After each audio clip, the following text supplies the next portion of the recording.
Yes, everybody, welcome back to What the Devil. Welcome back to the United View YouTube channel. We are back here in the studio. Today, there's just two of us, so we're on the desk, on the discussion desk. And today I'm joined back again by Firm. It's good to have you in the building, my friend. We are going to be talking about the games coming up. We're going to be talking about Brentford. We're going to be talking about, Amorim's best 11, about Harry Maguire, Luke Shaw, Benjamin Šeško, all of these boys and stuff. Looking ahead to the weekend, because I think we can all agree that without midweek games, especially now that we're watching other teams play midweek games, it's getting a bit long.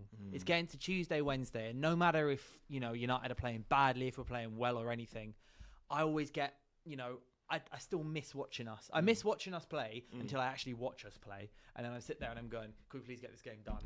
But after the Chelsea game, part of me, is optimistic. I'm feeling like, we got 2 games now that we can really actually have a chance to smash through. Amorim can finally win 2 games on the bounce. Though the Chelsea win meant that it was the first time since he joined that he won 2 Premier League games in a row at Old Trafford. And this weekend can potentially be the first time that he wins 2 Premier League games in a row. But there are a few considerations he has to make. And one of them obviously being who starts. So I want to spend the next 10-15 minutes as well discussing with you, Firms, and also discussing with you guys in the comment section about, can Amorim finally play his best 11? Because I realised this a few days ago, our brand new shiny front, £200 million front three, right, of Matheus Cunha, Brian Mbeumo and Benjamin Šeško, I've realised they haven't actually started together yet. They haven't actually played a game from the start together because we started the season and Šeško was on the bench first 3 Premier League games of the season. He then started against Grimsby, but then against Grimsby, Mbeumo didn't start.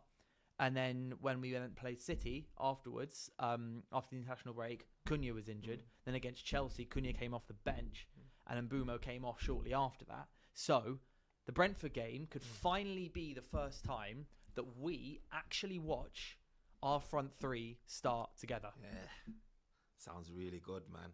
It sounds really, really good and exciting. Cunha, Mbeumo. Who? Mbeumo? That's not his name. Mbeumo. Do the backups.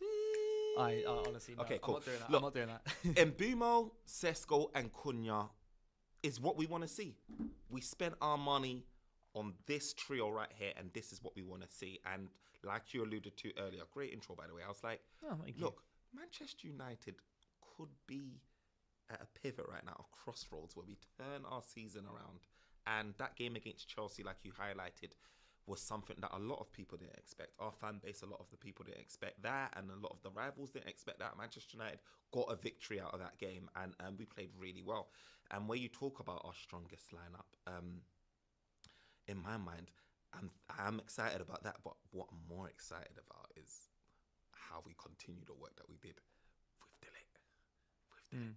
De Ligt is what I want to see, that continuation of him going into the midfield. Because to be honest, when you was talking about that, I was thinking, okay, who's going to play in midfield? Who's going to play up top? But the reality is that going to have as much impact on Manchester United as what it would mean if we get that right tactics right in terms of the defence moving into the midfield and providing that extra capacity, that extra sort of numbers in the midfield. And yeah, just giving us that sort of stability that we haven't had in the midfield. It's always just been one person by themselves. So that's what really excites me about it. But like you said, I'd love to see the front 3. Yeah, it's an interesting discussion about who our best starting 11 is for this game. Yeah. Because you've got, as I said before, there's a lot of considerations to make. You've got who's in midfield, who's in defence, who's in attack, and who's in goal. I sound very much like Michael Owen here when I'm going, we've got to decide who's playing in the positions. But in a weird way, we really do. Please, tapping on the table vibrates through the mic. Thank you, Mr. Miracle, just for letting us know.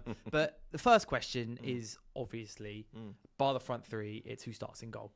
Because you've got Senlemon on the bench. And I was reading, I don't know if you read this, but every once in a while, United release an inside training article where basically one of the club reporters goes and watches training for a day and just reports on what's happened.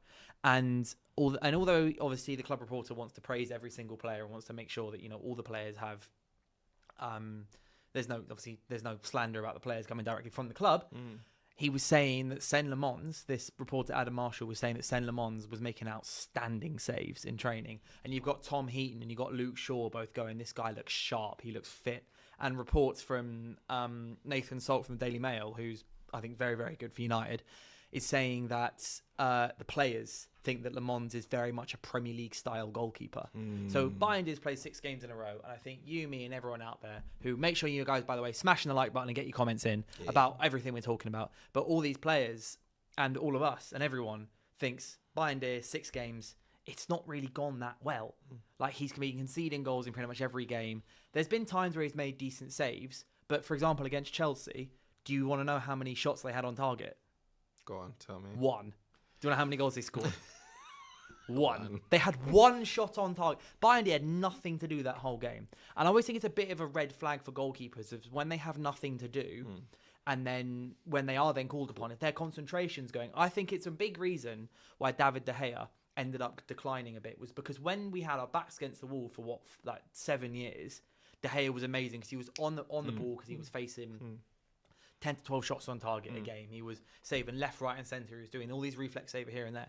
But then once we started progressing to a style of football that meant that he was less needed as a shot stopper and more as just a general, like the 11th man in the back, or like the 5th man in the back, he started to making these mistakes, because he would be not necessarily called on for 45, 50 minutes. And then suddenly it's bam, one attack, and he's too slow and he can't switch on again. Whereas players like Alisson and Donnarumma, we've seen so many times, is that even if they're not switched on, if they're not, playing or really needed for the first 45, 50 minutes of a game, as soon as that one random shot comes in, they're ready. Bang, they're ready. They're already ready. Yeah. And I think Bayern isn't someone that's showing that. I don't think Bayern is someone that's showing that he can automatically just lock in within a split second of a shot being taken. And I'm starting to now see kind of why not just start Lemens? It's not City away, it's not Chelsea at home, it's Brentford away. Brentford have scored 6 goals, so they've shown themselves that they've still scored 6 goals in 6 games, but they have conceded 10. So United are going to be on the front foot, or hopefully, touch wood, obviously, Ruben Amorim, we never know what he's going to end, what's going to end up happening. But I don't see why we wouldn't be front foot on this game, which would ease the pressure off Lemens a bit. He'll be hyper concentrated because it's his debut. And I think he will, hopefully, obviously, if we want him to become the number 1 across the season, surely he's got to he's got to start. Yeah. Do you know what? I agree. I think, look, this is a game where we're not pressured to start Le Mans, and I think that's a positive in that sense, because I feel like if Bayern has been doing calamity after calamity, like you said, like when he was called upon, he didn't respond in the sense where 1 shot on goal, one goal from Chelsea. But what he hasn't been doing is creating calamities like Onana did. So that's where the desperation builds. That's where it kicks in. That's when everyone's screaming for Le Mans. At the minute, people are like, yes, we've got a new keeper, but Bayern hasn't created a catastrophe where we're like, get him off the pitch now, bring in Le Mans now. So, and that's good, because if we bring in Le Mans in this game, which I think he should start, by the way, against Brentford, I feel like there's that less pressure on him, and that would help him in the long run. And then, like you said, I think like Manchester United, we've seen all the statistics doing the rounds. Manchester United top for crossing, Man United top for GA or expected goals or whatever it may be. Man United's up there. And I think if Man United can continue in that vein in this game against Brentford and get the early goal, because that's the most important stat. What is that scoreline saying after 20, 25 minutes? Because there's usually a pattern with Man United. We come out, we put in our all, gung-ho, and then outside of that, if we haven't scored, then the game starts to settle a little bit. The other team gets into it. And, historically between Brentford, it's been a tough opposition, Brentford. It's all like we were talking about this just before we went live. It's that we've not won since Alanga was playing for us. Alanga, I remember, scored. It was a 3-1 win when we had that kit, the blue and yellow kit with personally. You know when you've got a kit and a kit reminds you of a player. For me, for some reason, that blue and yellow kit reminds me of Alex Telles, which is why I mentioned before. I don't know why. I really don't know why. Telles. And it's not necessarily a good memory because the guy was bang average. He didn't do anything else. But he did nothing. I was so excited as well, man. We'll get so many crosses 15 into the million box. quid. We've got this guy that's got a baller of a cross. 20 assists. It It wasn't the one. But regardless, again, yeah. So like our last few results have been: we lost 4-0 there, we lost 4-3 there last season. That was Obviously, annoying. but it was 4-1 at one point, and then Garnacho scored a screamer. I mean, Ahmad scored a lovely goal as well. And then the other game was a 1-1 draw where Mason Mount scored in the 95th minute, and then Brentford equalised in the 97th. So it's really been a bogey place. But for Brentford, their best player against us has always been Mbeumo. We now have Mbeumo, so hopefully he can go back to the G-Tech Community Stadium, bag some more goals, get FPL points for me, please. By the way, because I've got Mbeumo in your squad. I've had Mbeumo the last 2 weeks, and he's almost scored against City, and then he's almost scored against Chelsea, and it's annoying me because I need points because I'm 5th in my league, and if I drop any further, I've got to do forfeits, and it's a whole thing. But I think we agree that Lamont is in goal, and I'm glad earlier you brought up De Ligt. Because Amorim, we've watched this, and I don't know what your take is on this, but obviously he's been chopping and changing his centre-backs in-game a lot. He's been bringing on Maguire, he's been bringing on Heaven once or twice, and he's been bringing on and off Lenny Yoro, Luke Shaw and everything. But Matthias De Ligt is the only centre-back of ours to have played 90 minutes of all our Premier League fixtures so far. So he's played 6 games so far, 6 games, 6 starts, 90 minutes in 6 times. And he has been amazing. I've been banging on him at De Ligt for ages. I've always thought this guy's a really, really good centre-back. He's got, I think with De Ligt, he got a really, now, after kind of the initial adjusting period, he's now got a really good floor. Like Maguire, he's got a really good floor, baseline performance, where for now I feel like I can expect De Ligt to put in a 7 out of 10. So to have him either in the middle or even out wide, he's doing bits. And I think 100% that is one player who's got to be starting. Future captain Dylan. I do agree with that. I think De Ligt's a future captain. And then the second player I think he should be starting is Lenny Yoro for sure. But then, like, as in Lenny Yoro on the right, De Ligt in the middle. But I think a conversation we've got to have is who plays on the left? Or do you switch Yoro on the left and then play someone else on the right? I think it's that the third centre-back is like, who is the best one at the moment? Because Maguire hasn't... He was really good when he came on against Burnley, but in the last 2 games, Maguire's been a little... I think obviously he's just come back from injury, so he's been a little here and there at points. And obviously, he's been playing wing back as well, hasn't he? But I'm assuming Ahmad goes back to right wing back now with Cunha available. Like, does Maguire go into the back line? Is he dropped? Are we playing Luke Shaw on the left? Are we playing Aiden Heaven on the left? Or is Harry Maguire coming in the middle, and then where's De Ligt moving? And that's the thing. I think, look, when I looked at the Chelsea lineup, you saw obviously De Ligt, and then you see Maguire, and you see Luke Shaw. I think that should be the lineup. I think that should just be our keep Luke Shaw in there. Keep Luke Shaw in there. I don't. For maybe for the other games, you go maybe the safer option, Luke Shaw. But having watched the last 2 games, Luke Shaw against Chelsea and City, I don't see why against Brentford we can't play someone else. Like play like De Ligt, like maybe move Yoro on the left, De Ligt on the right, Maguire in the middle, or play Aiden Heaven, for example. Heaven hasn't started a game this season in the Premier League. He's only played against Grimsby, and he came on for 3 minutes against Fulham. Like I would quite like to see different centre-back options explored other than Shaw, because I also don't see Shaw as a long-term player in this squad. See, the reason why I stuck with those 3 is because I know this is weird, but like the consistency of the centre-backs, we have a lot of rotation, and what I'm looking for is, that worked. Like for me, we just talked about earlier, you mentioned Man United hasn't won 2 games in a row back to back. Dylan, that is a worry. Yeah, it's a worry. Absolutely shocking. It's shocking. And where you've got an opportunity where you've got a bit of momentum, you've got that team that came out against Chelsea and done so well.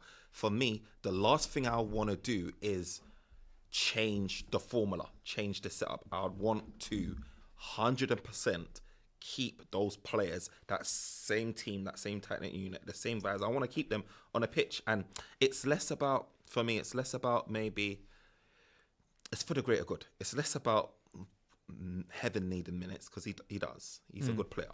And obviously Yoro, we know that he's class. Like, he's definitely the future for us. Yeah. But I've just seen something that's worked. I've seen something that's a little bit of momentum there, and I'm like, okay, don't touch it. But do you actually think Shaw's been good? No, I don't think he's been great.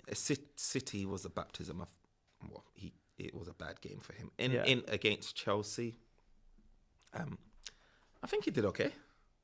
I wouldn't say he had a bad game. Well, I mean, it's easier to play when you're playing. Like, Maresca took 10 off 3 men. attackers Oh, in the yes, space of true. 20 minutes. So it's a lot easier. Like, the centre-backs had a good game. Why But did and he then, do that, by the way? but then when Chelsea were slinging the crosses in, it was on Luke Shaw's side. It was Reece James was like that was the guy that the Chelsea were looking for every time it's delivery, which is Luke Shaw's side. They didn't try even.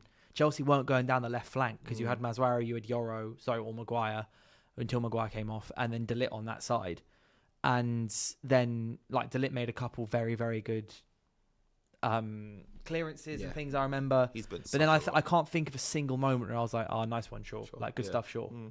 Like and I think if I'm watching a player not have an absolute stinker, but also not really doing anything, and just kind of almost being not I don't want to use the word passenger, but you get what I'm saying in the way of like that's how I felt though in that. Yeah. Whereas someone like Heaven, I feel I also would just like to see Heaven play again because I think he's a fantastic young centre back. But like Sam Marvel TV says, Luke Shaw should be benched for the Brentford match. Like it's also a game where I said with Le Mans, for example, it's like give him his chance now. Maybe not in the City game, maybe not in the Chelsea game. Obviously, we didn't know that the Chelsea game was going to go absolute bananas like the way it did. That was amazing. Which was just hilarious. It was just hilarious. I was sat on my sofa just like almost crying with laughter because I had my Chelsea friends messaging me going, "Cannot believe what I've just seen." And then their other goalkeeper was even worse.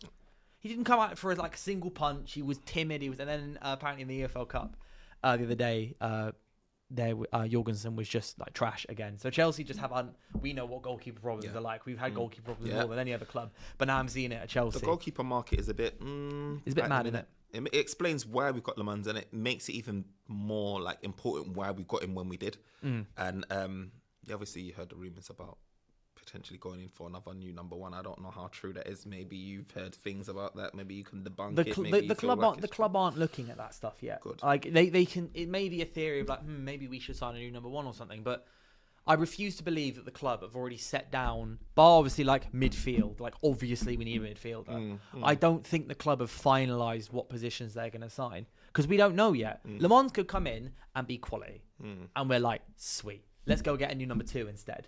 Like go and get I don't know, like a Sergio Romero type who's can be a number 2 to Le Mans, but Le Mans is like your Premier League goalkeeper, and then you've got obviously hopefully touch wood and everything that United go into Europe again.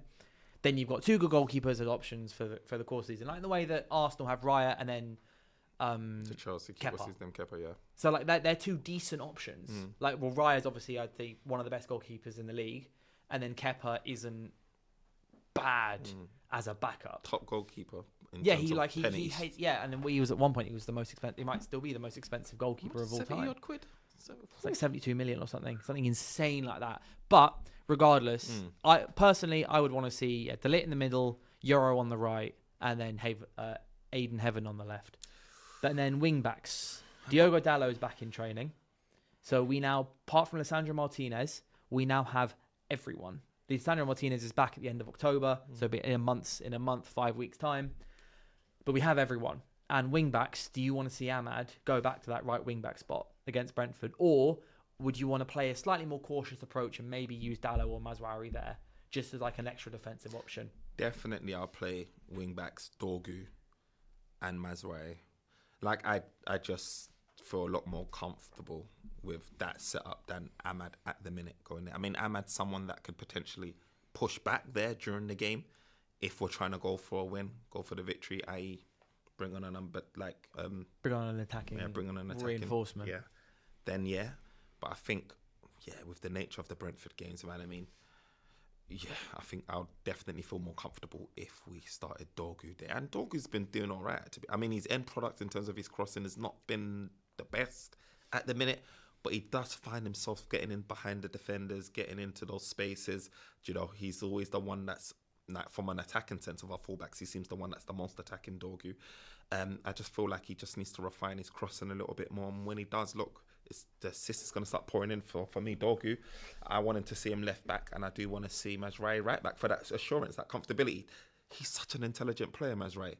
And when you have someone like that, like you mentioned, someone that is a base level of like a 7 or an 8, I don't know why we're having this discussion. No, I hear it. I think for this game, the Brentford game, I wouldn't mind having Ahmad on the bench and then Maguire or Dalot at right wing back, because it leads into the midfield. Is that I just want to see Kobbie Mainoo starting. If we're playing the new shiny front three, right, and then that means Bruno Fernandes is deeper, I want Mainoo in that other spot. And if Mainoo is at right centre mid, because Bruno tends to play on the left of the midfield too, I want to see Mainoo on the right midfield too. If he then has the extra defensive backup of someone like Maguire on or Dalot next to him, instead of someone like Ahmad, Ahmad will be pushing, that's when I would be like, I'd accept.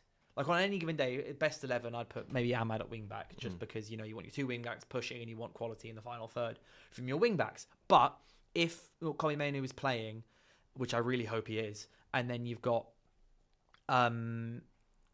like if Amorim's then hesitant defensively, being like, oh, like there might be a bit of space here, maybe then ask Maguire or Dalot to play 5 yards deeper than they otherwise would, to then give Mainoo or give some like an extra man in that area, which allows Mainoo to do what he does best, which is play with the ball at his feet.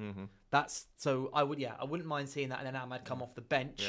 Because Ahmad came off the bench against Brentford last season, he scored, which was that was on his return. It was a really nice goal. So, and also obviously Ahmad, there's a lot going on around him at the moment. There's a lot of kind of social media activity and everything like that. Wouldn't mind seeing him on the bench and then come off, tired legs, 20 minutes to play, and then let's say we are chasing the game. They'll make it's 0-0 or it's 1-1.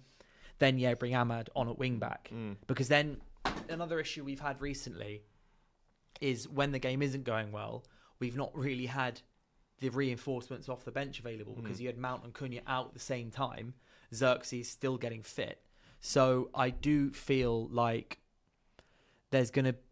Like, I wouldn't mind Ahmed on the bench to give us options on the bench for later in the game. It was more like a starter and finisher kind of thing, rather than just like first 11 and substitute thing. And I think that'll be good for Ahmad as well. I think we need to take him a little bit out of the firing line. I know he's been playing number 10 at times. He's been playing right wing back at times, and he's not been in the game throughout the 90 minutes as much as we would have wanted him to be. So I feel like taking him out of the firing line a little bit more. Maguire is naturally coming in, and he's so confident in that sense where, bringing Ahmad in to affect the game and hopefully like create something in the time that he's on the pitch will boost up his confidence a little bit more, give him that self-belief a little bit more. So yeah, I'll definitely like that. And in the midfield situation, yes, I can see Mainoo starting. I really can see Mainoo starting. I hope so, man. I really hope so. He has to. I see him starting in that game. And like you said, I know you mentioned the whole fullbacks dropping deep a little bit more, but in my mind, I'm thinking again that centre-back. Like, if you've got 3 centre-backs, 5 defenders, 3 centre-backs, you have to utilise them more. Do you know what I mean? You have to get more out of them.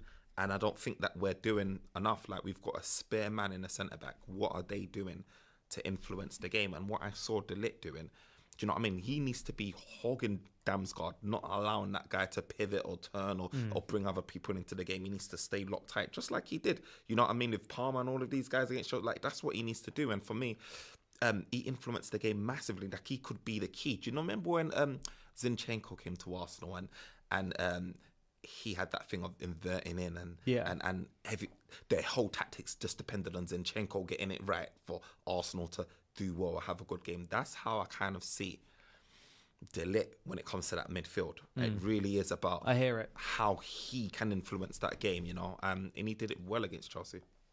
Yeah, I think.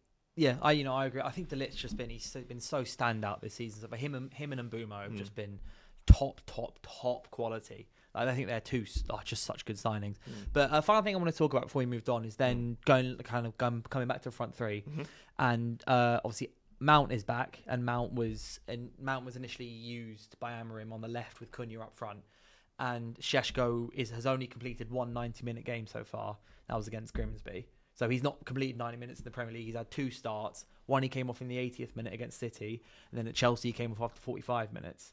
But I think that was just a case of Šeško, I think, was the unfortunate sacrifice because Casemiro got sent off. Like, Šeško wouldn't have come off at halftime if Casemiro hadn't been sent off. And so I think, like, that was... I kind of get why Amorim did it, because we needed someone to drop into midfield. We need to bring on someone in midfield to keep that midfield too. And it was kind of like a bit of a 3-5-2 3-4-2. Yeah. It was effectively how we played the second half against Chelsea. But then you got some of the comments saying, Sam Marvel TV says, it will be crazy if Amorim plays Mount instead of Šeško. No reasonable coach will do that. Then Mr. Miracle also has mentioned, I was incredibly disappointed with Amorim for taking off Šeško too early, so early. He needs to have a start having full 90 minutes. We need to get used to playing with a striker and let the new front three build rhythm. They can't do that if Amorim keeps changing the setup every game. Consistency is key. Yeah. I agree completely. This is our best front three. We then got to play our best front three. And we've got to play them continuously. I think it's a perfect game. It's set up now for Šeško to actually get some rhythm with the ball at his feet and the ball at his head. Because in the last couple of games, we've tried crossing to him and have failed. Like, I don't see it. This is on, like, Šeško not scoring. I don't think it's not on him. The City game, we put in, 10, 12 crosses or something like that. I can't think of a single one that actually met him. No. He was making the runs. He's got a massive leap. It's almost it's almost impressive to miss him when he's in the box because he's so tall, he's so strong, and he's so athletic.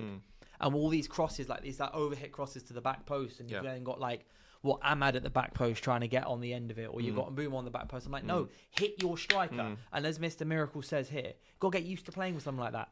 We have to embed Šeško in as soon as possible. And you know what? I was getting worried about Šeško. As time went on, I was like, what type of player have we got on our hands, you know?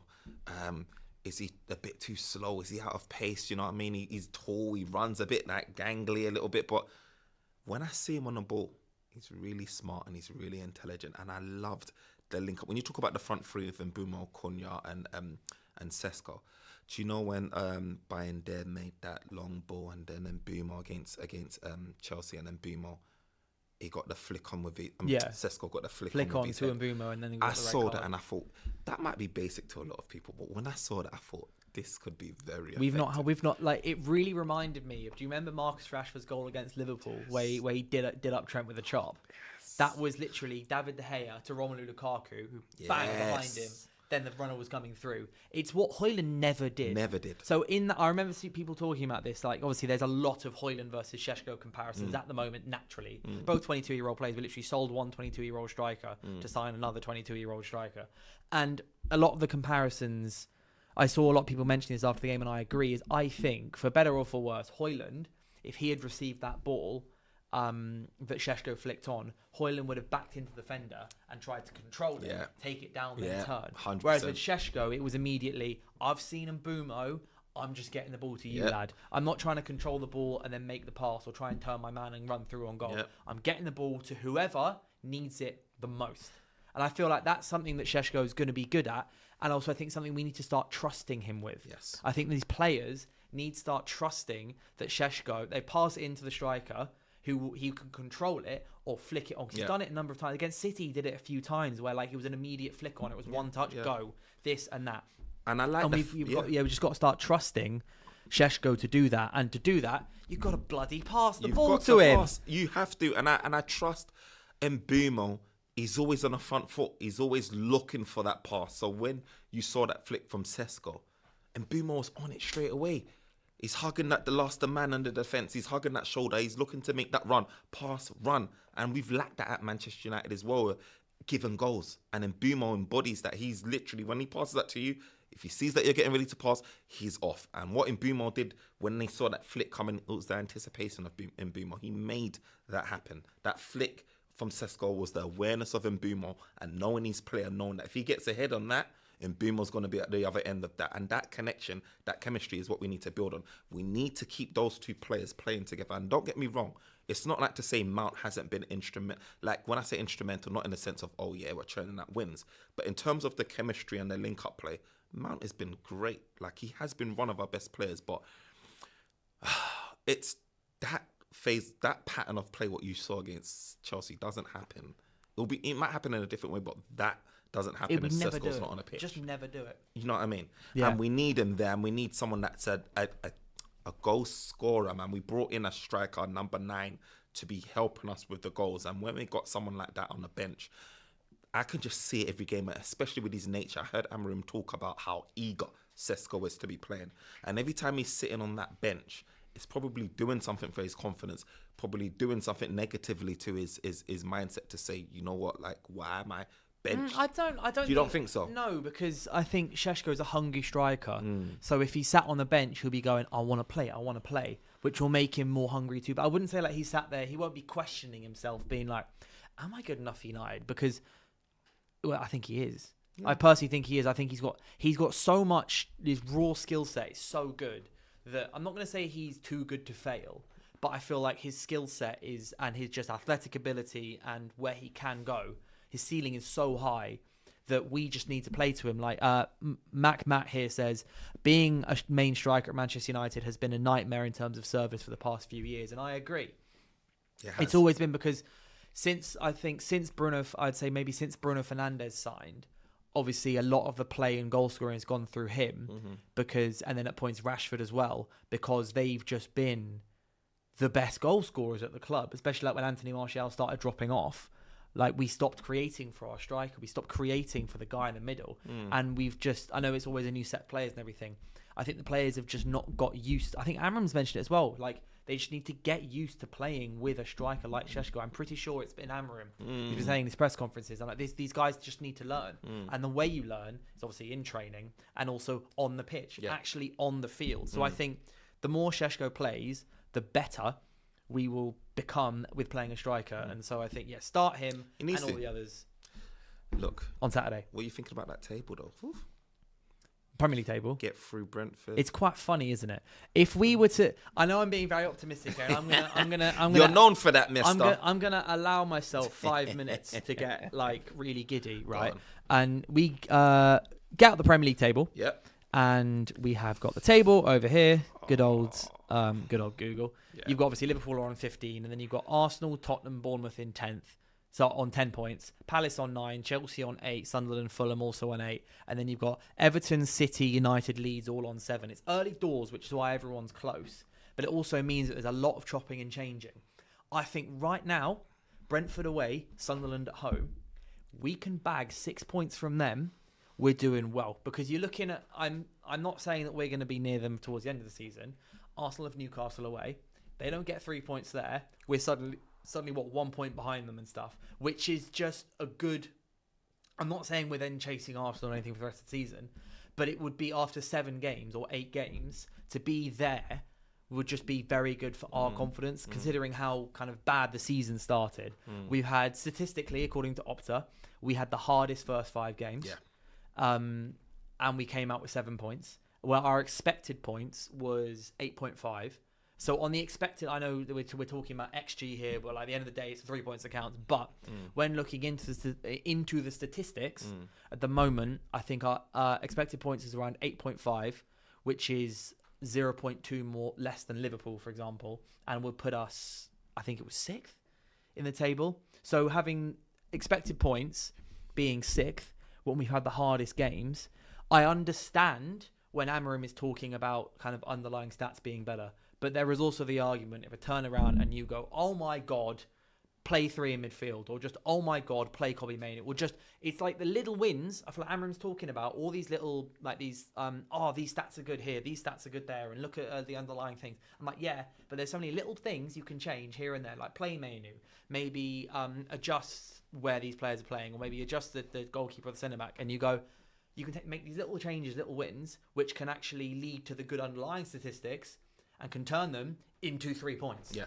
And I think at Brentford is such a perfect chance to make these couple changes to turn the XG and turn the 81. Like, they've got highest XG in the league, most shots in the league, but then our shot conversion is really poor. Yeah. You make these little changes against teams like Brentford and Sunderland, with all respect to them, would be, I think, in an ideal world, favourites for the game. Get those 6 points. Then you're heading into the international break on the back of 3 wins. That'd be amazing. Then you come back, and the Liverpool game is a free hit, effectively.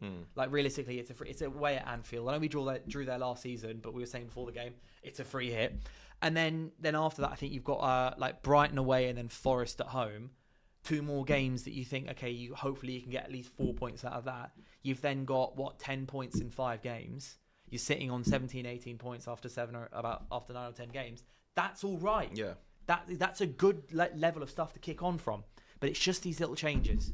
Do you see then, with all of that in bearing in mind everything you said and you're seeing the stats and everything, do you feel like it's just a matter of us as a fan base, everyone just, because I know there's been talk about the formation and the tactics and the setup and everything like that, but is this all backing and supporting information to say, trust the manager, trust what he's doing, it's going to come good eventually? No, because I think there's enough evidence out there for United fans like us and everyone else to be rightly irritated with what we're seeing.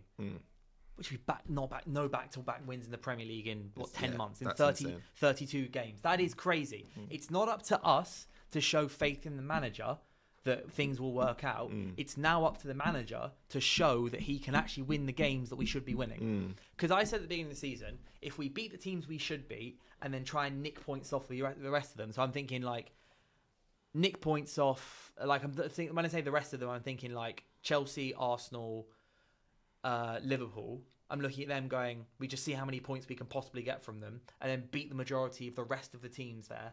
And maybe a draw to Spurs here and just beat the team. Then we will finish fifth. Yeah, we'll finish fifth or we'll finish fourth. Yeah, but it's now we actually are playing those teams that I'm saying we should be beating. So you got to beat Brentford, you got to beat Sunderland, you got to win 3 out of 4. So the next, ignoring Liverpool, as I said, we've got Brentford, Sunderland, Brighton, and Forest. You should be winning 3 of those. Do you know what? It's interesting though, because when you look at the league and you look at the results of the last game week, you're just thinking how many draws that was there. Everyone's dropping points. Everyone's dropping points. The Tottenham came down from 2 goals to equalise to 2-2. You got the Newcastle drawing. You got Villa drawing. You got obviously Arsenal and City drew as well to each other. Everyone's drawing it. It highlights when you say like obviously there's games that we should be winning, and then you look at the draws that we got with Fulham and who else did we get? Is it another draw or was it just Fulham? We beat Burnley, beat Chelsea, and then lost to City and lost to Arsenal. When you look at it, you're like, maybe it's not so bad when you look at the league and look how difficult it is. It's just people are just dropping. So actually, just talking about, we've just seen this coming up, is there's nothing confirmed or unconfirmed about this, but so in the latest training footage and everything, journalists are saying you can't see Maguire in these in the training photos, and Sam Mather has been drafted into the squad, so potentially Maguire might be out. This is unconfirmed. Ruben Amorim's got his press conference at 1:30. Quotes coming out 1:30 tomorrow, so stay tuned then on United View and United District and everything for the full quotes. But just to let you know that that's happening. So when we're talking about the best 11, thinking maybe Dalot then. Or maybe Ahmad will start then because Dalot has just come back from injury and Ahmad is obviously fit if Maguire is out. But just to let you guys know, that's just come out. Exclusive. Well, it's not exclusive, is it? It's just, if you're watching here, if you should be watching What the Devil, it's all the latest news. I've got the most mad setup on my laptop to see all the latest tweets and everything. But tier 1 just to let you know, who needs tier 5 kg, bro? You got tier 1 Dylan. But look, that changes a bit, doesn't it? That potentially, if true, brings Ahmad back in the fold. Because I don't think Dalot's going to start if he's just fresh back from injury. Yeah, maybe it does mean that Ahmad starts, which makes me worried that Mainu won't start. But I mean, that's one of the things we'll find out. Linton Moodley says Šeško is going to be a star for us, and Bumo and Cunha will look for a striker more than previous players. And I agree. You got Cunha was playing with Strand Larsen, right? Who was a striker who's a little like Šeško in the way you're looking at a tall, fast, quick striker who loves to head the ball. Cunha was looking for him. They had a good partnership. You got obviously Mbumo and Wissa. You and Mbumo looking for Wissa. Wissa was scoring 19 goals and Mbumo just flying crosses in left, right, and centre. I do think that Cunha and Mbumo, either side of Šeško, will help his game go like that. Because he's not the players that he used to playing with historically not two fantastic strikers at United over the last few years. But I want to move on and talk about Harry Maguire. So Harry Maguire's contract was the 1-year extension was triggered around this time last year, was like the beginning of the year. And Harry Maguire in the summer said that he wants to stay at United, but there's no contract yet. His contract is up at the end of this year. Harry Maguire wants to stay at United. He's not said it himself, but there's reports saying that he wants to retire at United. He wants to stay at United and retire here. He doesn't care about playing anywhere else for the rest of his career. What have you made of and also this season, another thing is that he's only started 2 games. He started against Chelsea, he started against Grimsby. He's come off the bench in all the other games. De Ligt's obviously the main guy that he's, I guess, competing with because they're the 2 most similar style players. And De Ligt's been, as we talked about, De Ligt's been fantastic. Would you want to see United offer Maguire a new deal? Because it's either offer him a new deal now or he's gone. Because there's no other option because he's out of contract soon. Do you know what? First of all, Maguire. The fact that me and Dylan are even here talking about a contract renewal. Move a bit closer to the mic. The fact that me and Dylan are here talking about a contract renewal. The fact that you were internationally mocked across the nations, mind you. I don't know if you saw those Parliament videos that was happening in Ghana. Oh, yeah, I see everything, yeah. Look, this guy's gone through the mud. And he has gone through the mud again. And he's in a position where we're talking about offering him a new contract. I commend him. And do you know, actually, the funniest thing is he deserves one. He deserves it. Like Manchester United, not only... There's that argument about Manchester United we're going to be focused on midfield. Next summer, we just need to focus on getting up that midfield sorted. There's going to be a lot of outgoings. I don't want us to be too distracted and monies to be going elsewhere. But he actually deserves it.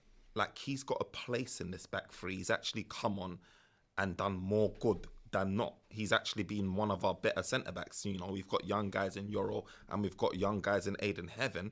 And I think, and obviously Leon and all of these other guys. And I think that there's a place for Maguire to be able to, and he's been having that leadership role I've been having anyway, back behind the scenes anyways. There's a place for him to nurture these guys and show them the ropes and show them, I guess, how to get through adversity as well. And all of these things about being strong-minded. That's one thing I can say about Maguire. And you've been seeing it through his performances of rate. Like, we ain't been hearing a bad thing about him. He's been doing really well. For me, definitely, I would say, do you know what? Give him a little contract extension. I don't know what that looks like, whether it's 1 year, whether it's 2 years. But I'll definitely think about giving him an extension just because I don't think Man United should be getting rid of someone like that and focusing on depending and putting all of this stress on the young bucks yet. I still think like Aiden Heaven and stuff, I still think that he's a good talent, but I just want him to be eased in appropriately and not rushed. And especially where you've got Martinez, who, again, we're not sure about. He's had 2 serious injuries. I'm just not sure about his level of consistency and everything like that. And then you've got Shaw. Again, you're not 100% sure about him. So keeping Maguire, I think, is a no-brainer. Whether it's a year or 2, I'll do it. And then it can help us to focus our resources and where I feel we need to focus on it next year, which is next summer or even in Jan, which is the midfield. Because we're going to have a whole conundrum coming out of that. So for me... keep Maguire, man. Keep Maguire. Shout out Maguire. So I'm reading a couple of comments here. We got Mr. Miracle saying, honestly, I want Maguire to leave so we're forced to get a better centre-back. Only I would maybe keep him on a rolling 1-year deal at 100 grand a week. Hulkin says, standards are in the bin if Maguire deserves a new contract. The Maguire comeback narrative is crazy. I watch every game and he's not good enough. What I'm thinking about is thinking about who else we have lost and are losing. So in terms of the centre-backs who I think are going soon, we'll touch on Shaw in a bit, but I think Shaw's gone this summer. Yeah. I don't see him staying. And then the other centre-backs we've got, the other actual centre-backs we've got is then De Ligt, Martinez, who's injury-prone, Yoro, Heaven, and suddenly it's Heaven and Fredrickson. I don't think we need Maguire to leave in order to sign a good new centre-back. Like Fredrickson...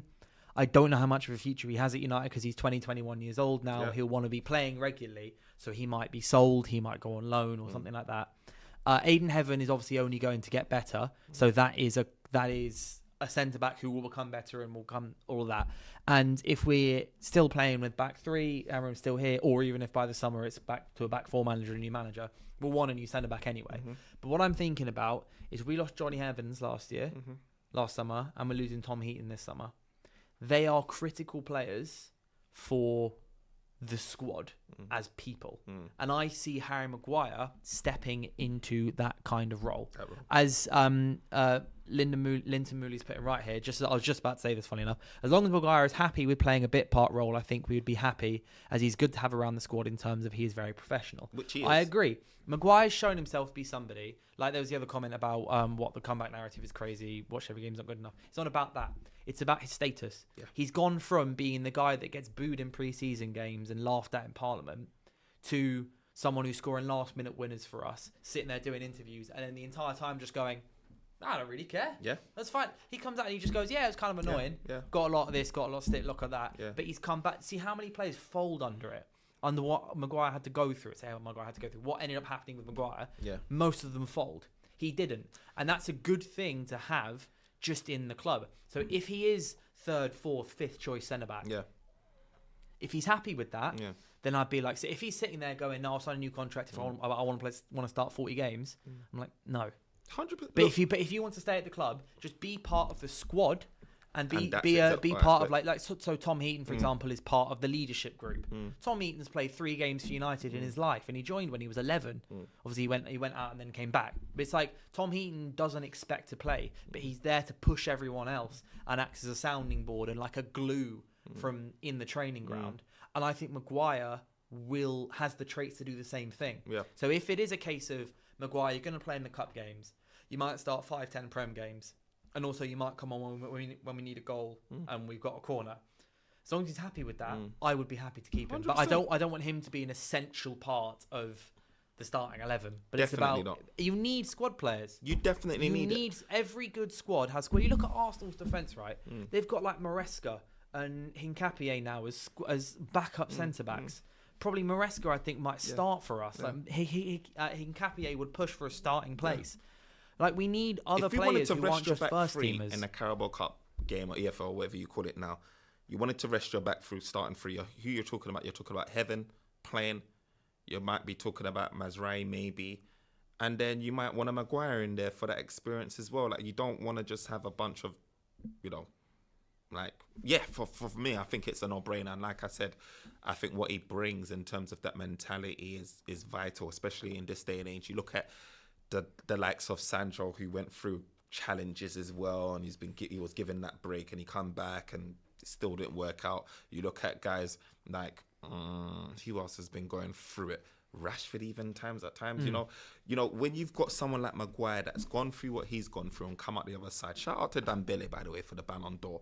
You know what I mean? You've got guys that's gone through stuff and come out the other end, and I think Maguire's a good example of. I mean, I'm sure right now this week, Maguire and Ahmad have sat down and had a big long chat 100%. About what's going on.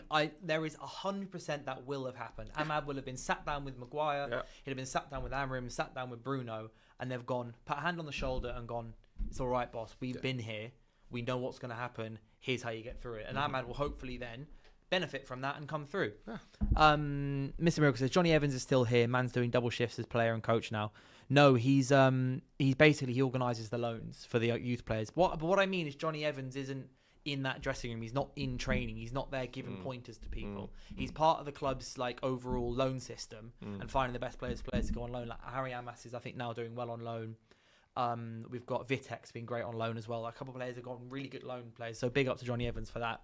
But yeah, I feel like Maguire, I would like him to sign a 3-year deal, not necessarily a raise or anything, or maybe give him a slightly lower. I think he's on like 190 grand a week. Maybe give him 150, but then give him some nice bonuses in there for if he does score, if he does play, and if he does end up playing, then obviously he will accept the bonuses. Can I ask you a question? In the high pressured games, like that game that we played against Chelsea, and we're trying to see it out, right? Mm-hmm.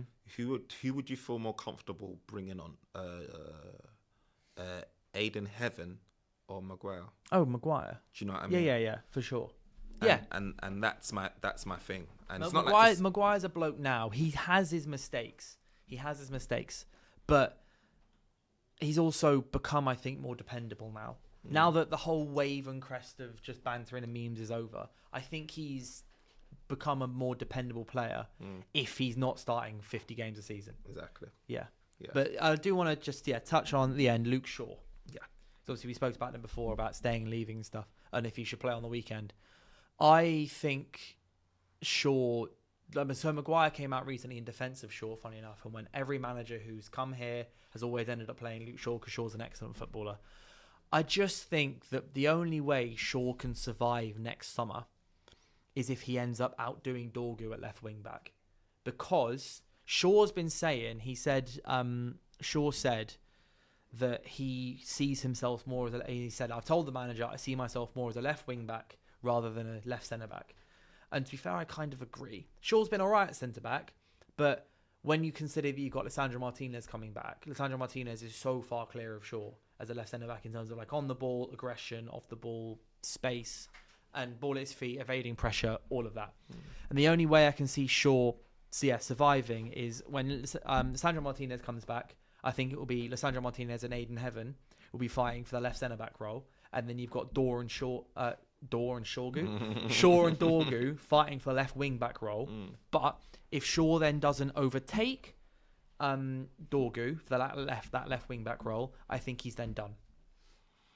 I'm surprised he even said that. I didn't catch that with Shaw. Yeah, he said it. He said it about 2 weeks ago. So that means he's obviously trusting his body. He obviously trusts that he can do that clearly. if he's saying that. But it is a wow to me because I feel like the reason why he's been able to get this many minutes is because whenever he's been playing more time, he's been playing as a centre back as opposed to a left wing back. That's a lot of tax. It's taxing on the body. I mean, if he's going to do that job properly, bombing up and down that pitch, can his That's what body... I mean. Can he do it? Can he do it? That's why I mean. That's why I'm talking. That's why I'm thinking like the only route Shaw has is being a good left wing back because he's got. Like, if you put Luke Shaw's delivery onto Patrick Dorgu, you've got an immense wing back right there. Because Shaw's delivery, when he's crossing the ball, we all know how good it is in the final third. Nobody drinks water like that. Must be vodka. Nah, I'm just really, really thirsty. I'm really thirsty. It's really, really hot in here. But piss off. But I think that I just think the only way, like, Shaw does have his qualities at left wing back if he can stay fit, but I don't think he can hack it, and I don't think he starts with Lisandro Martinez at left centre back. And if Martinez has a deputy, I'd rather that deputy be Aiden Heaven. So I'm looking at Shaw and just thinking, his deal expires not next summer, but one after 2027. I'm just looking at him thinking, you've got, like, unless you want to do the same thing that Maguire's doing and just kind of fade. Maguire's not fading into the background, but unless you're happy to just fade into the background and see out the rest of your contract and leave on a free in 2027, I just don't see any space for him. I really don't. Look, I think, and that's, going back to your original point about even the Maguire situation, it's just more of a reason why, when we talk about potential injuries, it's more of a reason why I just don't want to see Maguire. I don't think we're ready yet to see him go. Yes, Shaw may feel overconfident and he may feel like he can do these roles and bomb up and down, but for me, I give him 2-3 games back to back, and that's it for him. Yeah, and he might. Well, he started isn't it? Has he started all 6 Premier League games? Let me double check this. As in bombing up as a left wing back. Oh, as a left wing back. I mean? No, fair. That's where it'll be like, you're out of it. Yeah. So to be fair to Shaw, so he's played 80 against Arsenal, 87 against Fulham, and then 90 against Burnley, City, and Chelsea. But then again, that's because he's got 1 game a week. 1 game a week. He's in a back 3. He's getting support, left, right, and centre. Left wing back. Look, I commend him for it. I mean, I commend him for wanting to do that. But look, like you said, I think it's his last season, man. If like guys like Martinez, right, and guys like Shaw, I think they've got 1 more season in them. In terms Martinez? of if they have a big injury, as in if they don't perform, they're done. Yeah, not even that. Like with Martinez, I feel like if he has injury issues like this season, you've really got to be looking at it as a club thinking, are we going to get the best out of this guy, or should we cut our losses? Like, how many Crocs can we have in this team? Yeah, no, I agree. Yeah. One of these comments is making me laugh. Nareej Shetty says, just when I think that was a weird take by Dylan, he comes up with a weirder one. What did he say? I don't even know what take it was. Was it the left wing back stuff? Who was it? Maybe it's Say what you mean. I don't know. I'm glad that either way I can provide fun entertainment on a Thursday afternoon for you. But final thing I wanted to ask you, just before we wrap up, is score predictions for Saturday. Because remember, it's Brentford at 12:30. We've not done well at Brentford for a while. And as Mahatma Gandhi says, never back the early kickoff. So what are we thinking for the game? Like, what's your score prediction? He's back there, by the way, doing craziness. He's distracted. Yeah, Ben's behind the cameras here, he's been doing L's for like an hour. It's ridiculous. Us all the time. Yeah. Anyway, score predictions. Brentford game. Man United don't keep clean sheets, so that's just easy in a way to say it's not going to be a 0 situation on our side. So we're going to concede a goal. It's just how many we concede. Well, while you're thinking, I'm saying mine's either 2-0 or 2-1. It depends on how well our defence plays. But like, I think 2-0 or 2-1. I think we'll score at least 2. I hope so. I hope Cunha and Šeško get on the score sheet, man. Just get on the score sheet. 3-1 United. I don't trust us to score 3. Although saying that, last week I predicted 2-1 to Chelsea, and then it ended up being 2-1 to United, which is lovely. Matt says I think it's going to be a shaky 2-1 win. It's kind of things I take it. I want to see us play well, but I want to see points on the board. Amorim has to produce results. He's got to produce results. Yeah. And also 100%. Interesting. Just a quick question from Mr. Miracle.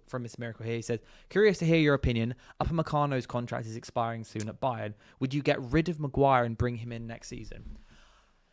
I don't know. Maybe that's one of the ones of if we sell, let's say we get rid of 2 centre backs, I wouldn't mind him coming in alongside maybe a better centre back, but it wouldn't be for Maguire, because the reasons I want to keep Maguire are more to do with how embedded he is in the club and the squad, and he knows everything, and he's a really good sounding board for people.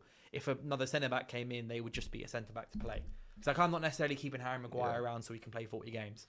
I mean, he's definitely got the physicalness to manage in the Premier League. He's quick, he's strong, and everything like that. But I think he's still got a mistake. I think he's not like your polished, smart. Like he's not that type of defender. And I think we need that. I think it's like we'd be open to it, but not as like a Maguire replacement, if that makes sense. Because Maguire's transitioning into the Johnny Evans, Tom Heaton kind of like Lee Grant-esque area where they're a leader inside the dressing room and just like they're not going to play loads of games. Whereas if Upamecano was coming in, he'd be coming in, want a solid wage. He want guarantees and stuff of starts. But apart from that, I think that's pretty much the end of it. Thank you so much for coming on this week. It's been an absolute pleasure. Thank you guys so much for watching. It's been much appreciated. You guys getting involved in the comments and all of this and all of that, letting us know how weird my opinions apparently are. But apart from that, we will be here from either 12:30 or 1 o'clock on next Thursday, as we are every week. I'll be here, and Firms might be back. You never know. Then hopefully some other guests as well. Apart from that, I hope you guys have a great week. I hope we see United smash Brentford on the weekend so we can all have a lovely, nice weekend, relax, and just laugh at all the other Premier League clubs. Apart from that, I will see you soon.